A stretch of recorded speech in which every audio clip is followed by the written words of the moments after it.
হত্যার চেষ্টা ও ছিনতাই। শ্রীপুরে ব্যবসায়ী জখম, 2.5 লক্ষাধিক টাকার মালামাল লুট।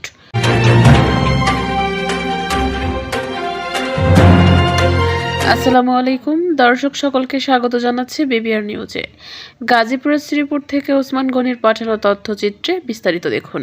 গাজীপুরের শ্রীপুর বাজারে আলহাজ মোহাম্মদ ইমরান হক চৌধুরী 57 নামের এক ব্যবসায়ীকে পিটিয়ে কুপিয়ে গুরুতর রক্তাক্ত জখম করার অভিযোগ উঠেছে। সময় তার কাছ থেকে নগদ টাকা এবং দামি মোবাইল ফোন সহ প্রায় 2.5 লক্ষাধিক টাকার মালামাল ছিনিয়ে নেওয়া হয়েছে। ঘটনাটি ঘটে রবিবার 18 জানুয়ারি বিকাল আনুমানিক 5টার দিকে শ্রীপুর বাজারের নান্নখলিপার দোকানের সামনে।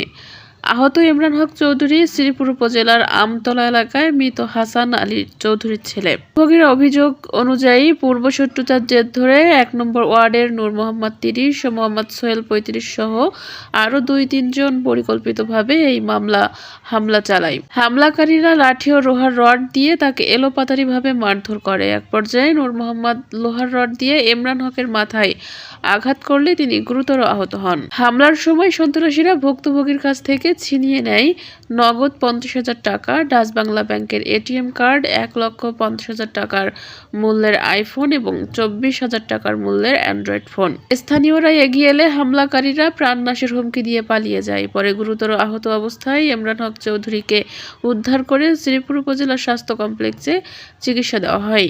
ভুক্তভোগী ইমরান হক চৌধুরী বলেন, বিবাদীরা দীর্ঘদিন ধরে আমাকে ক্ষতি করার হুমকি দিচ্ছিল। আজ তারা হঠাৎ করে আমার উপর হামলা চালিয়ে সর্বস্ব লুটে নিয়েছে।